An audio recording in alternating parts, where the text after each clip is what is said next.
ভারতের অবস্থান যেরকম যে বাংলাদেশের অভ্যন্তরীণ বিষয় আমরা সেখানে নাক গলাবো না, আমরা সবসময় সেই অবস্থান নিয়েছি, কিন্তু পাকিস্তান নাক গলাচ্ছে। আপনার কি মনে হচ্ছে না যে এই যে DGISPR এর যে কথা, সেই কথার মধ্যে থেকে পরিষ্কার যে বাংলাদেশ সেনা ISI তারা এখন পুরো বাংলাদেশকে কন্ট্রোল করছে? অ্যাবসলিউটলি। ওদের যতগুলো মিটিং হচ্ছে, যতগুলো ফাংশন হচ্ছে, এই মোহাম্মদ ইউনূস যখন থেকে 7 সিস্টারের কথা বলেছেন, তারপর থেকে আপনি দেখবেন বিএনপি হোক বা জামাত হোক, বারবার ওরা উস্কানি দিয়েছে, বারবার ওরা কথা বলছে 7 সিস্টার।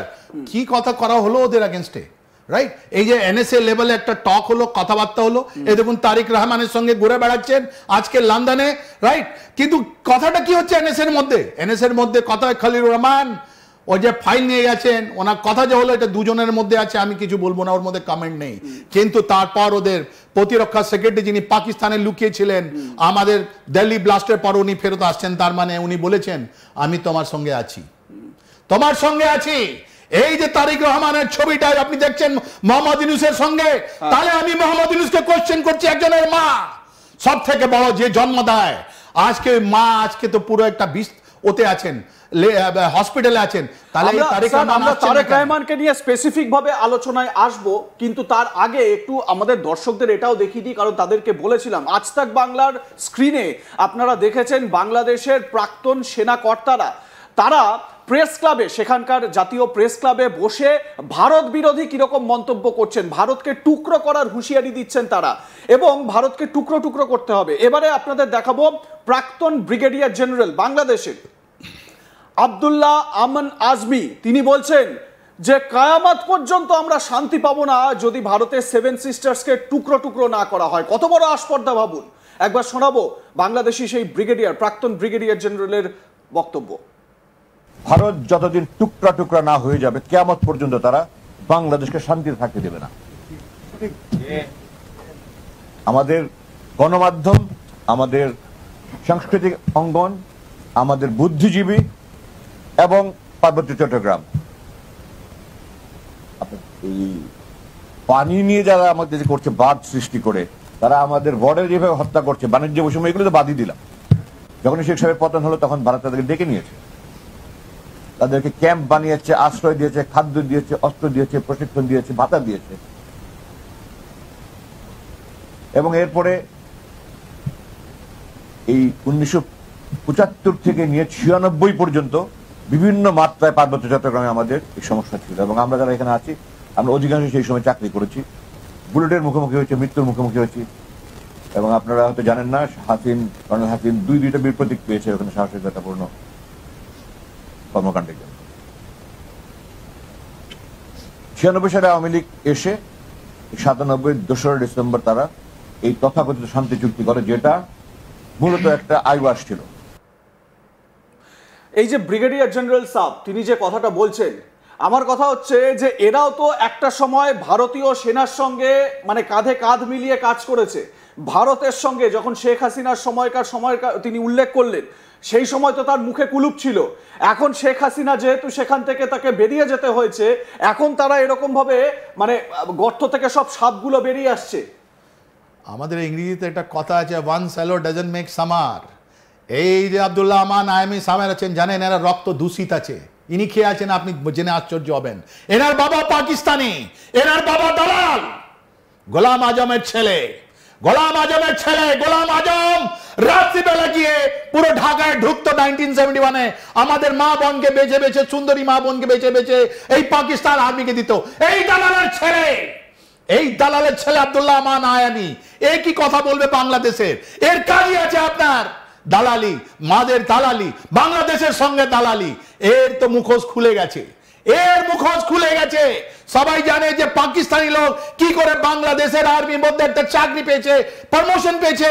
এর বাবা যখন ওর কাছে পাকিস্তানের একটা পাসপোর্ট ছিল গোলাম আজমের কাছে, তখন এই জিয়াউর রহমানকে ঢুকিয়েছিলেন। জিয়াউর রহমান ঢুকিয়েছিলেন কেন? ওনাকে সাপোর্টের দরকার ছিল জামাতের, তাই জন্য আমান আজমি ছিল। আমার আজমি রক্ত দূষিত, মাথা দূষিত, কথাবার্তা দূষিত, কলুষিত মানুষ।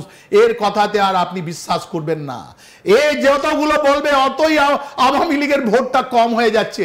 বাংলাদেশের আর্মি একে ঢুকতে দেয় না, শুধু ওয়াকুরুজ্জামান ছাড়া। বাংলাদেশে যত রিটায়ার্ড লোক আছে একে পছন্দ করে না, বাংলাদেশের শ্রমিক মানুষ একে পছন্দ করে না। ওরা বলছে এটা কলঙ্ক, এটা আমাদের জন্য আমাদের কলঙ্ক আছে। এই পাকিস্তানি লোক, পাকিস্তানি দালাল, পাকিস্তানি পয়সা নিয়ে এই ছিল অ্যারেস্টেড। এই আজ 2024-এর পর যখন এসছে, এর শুধু কাজ মোহাম্মদ ইউনূস করে দিয়েছে কি তুমি শুধু ইন্ডিয়ার আগেনস্টে তুমি কথা বলবে। আরে তোর ক্ষমতা থাকলে চলে আয়, তোর মায়ের যদি ক্ষমতা থাকে চলে আয়, তোর রক্ত যদি পবিত্র থাকে চলে আয়। তোরা কারা? তোরাই আছিস, এরাই আছে মীর জাফর, এরাই মীর জাফরের সন্তান। এই মীর জাফর এই গদ্দারের কথা পাকিস্তান আর্মিকে বলতে হবে। এই মীর জাফর রক্ত বইয়েছে ওদের নয়, এর মতন লোককে বলতে হবে কি তোমরা মীর জাফর, তোমরা গদ্দার। এরা গদ্দার, বাংলাদেশের মানুষ দেখে নাও।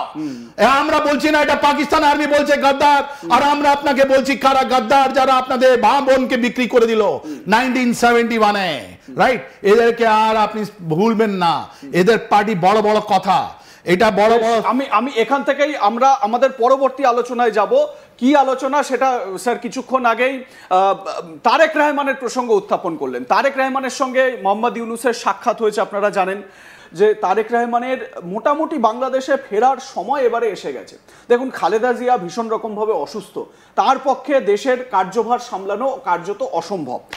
এদিকে আন্তর্জাতিক স্তরে ভীষণ রকমভাবে চাপ বাড়ছে বাংলাদেশের এই উপদেষ্টা সরকারের ওপর, যে নির্বাচন করাও, নির্বাচিত একটা সরকারকে আনতে হবে, সেটা তোমাদের প্রথম কাজ, সেটা তোমাদেরকে করতে হবে। তো নির্বাচিত সরকার আসলে যেটা এই মুহূর্তে বাংলাদেশের অলিতে গলিতে কান পাতলে যেটা সব থেকে আলোচনার বিষয়, সেটা হচ্ছে গিয়ে যেহেতু আওয়ামী লীগকে ব্যান করে দেওয়া হয়েছে, বিএনপির সরকারে আসা কার্যত নিশ্চিত, এরকম একটা আলোচনা তৈরি হয়েছে। ঠিক এই জায়গা থেকে দাঁড়িয়ে এই তারেক রহমান তিনি কিন্তু খোয়াব বুনতে শুরু করেছেন যে তিনি এবারে প্রধানমন্ত্রী হবেন, বলছেন আল্লাহর রহম, দিন এসে গেছে এবারে। তাহলে প্রশ্ন হচ্ছে, ভারত যে বারবার বলছে যে নির্বাচিত সরকার হোক, ওখানে গণতান্ত্রিক পরিস্থিতি তৈরি হোক ওখানে, তারপর আমরা আলোচনায় যাব। আমরা যদি এইটা ধরে চলি যে তারেক রহমান যে স্বপ্ন দেখছেন সেই স্বপ্ন সত্যি হলেও, তিনি প্রধানমন্ত্রী যদি হয়েও যান, ভারতের সঙ্গে একেবারে বাইল্যাটারাল সম্পর্ক যেটা হাসিনার সময় ছিল, সেই সম্পর্ককে একদম একটা সুদৃঢ় করে কি তিনি চলবেন? কারণ অতীত কিন্তু অন্য কথা বলছে। বিএনপি যখনই ক্ষমতায় এসেছে, ভারত বিরোধী এজেন্ডা তারা সেট করেছে বারবার। দেখুন, ইলেকশন পরিস্থিতি যেটা আছে এটা ইরিভার্সেবল না, এটা চেঞ্জ করা যেতে পারে না। আর এই এক সপ্তাহের মধ্যে ওদেরকে ডেট অ্যানাউন্স করতে হবে, 45 ডেজ কম্পালসরি আপনাকে দিতেই হবে, রাইট? এই কিছুদিনের মধ্যে। তাই জন্য আপনি দুদিন আগে আপনি ছবি দেখুন, ওরা ইলেকশন কমিশনের সঙ্গে কথা বলেছে তোমাদের এই কথায় না, যে মেইন পার্টি যারা বাংলাদেশে এখন আছে ওর মধ্যে BNP, Jamaat Islam, NCP and জাতীয় পার্টি, এটা চারটে আমি বলি, রাইট? 300 সিট আছে, 300 সিটের মধ্যে এরা অ্যানাউন্স করেছে, ক্যান্ডিডেট অ্যানাউন্স করেছে। বিএনপি যেটা আছে ও বলছে আমি 300 মধ্যে 270খানা সিট আমরা লড়বো, রাইট? আর ওরা অনেকগুলো ক্যান্ডিডেট দিয়েছে, 200 কত 20খানা কত লোক দিয়ে দিয়েছে ওরা। ওর মধ্যে খালেদা জিয়া যিনি আছেন ম্যাডাম, উনি 2 জায়গা থেকে লড়ছেন। তারপর জামাত ইসলাম আছে 140-150 কাছাকাছি ওরা দিয়েছে।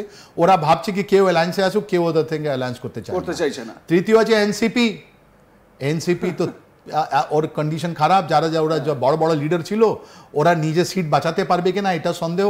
তাই জন্য ওরা বলেছিল 9000 লোককে সরকার শস্ত্রের একটা ট্রেনিং দেবে, 9000 ডিভাইডেড বাই 300, তার মানে 30 জন করে লোক বা ওর থেকে বেশি লোক প্রত্যেকটা কনস্টিটুয়েন্সিতে ওরা আর্ম নিয়ে, তার মানে একটা ওয়েপনাইজ সোসাইটিতে কাজ করবে। NCP is down.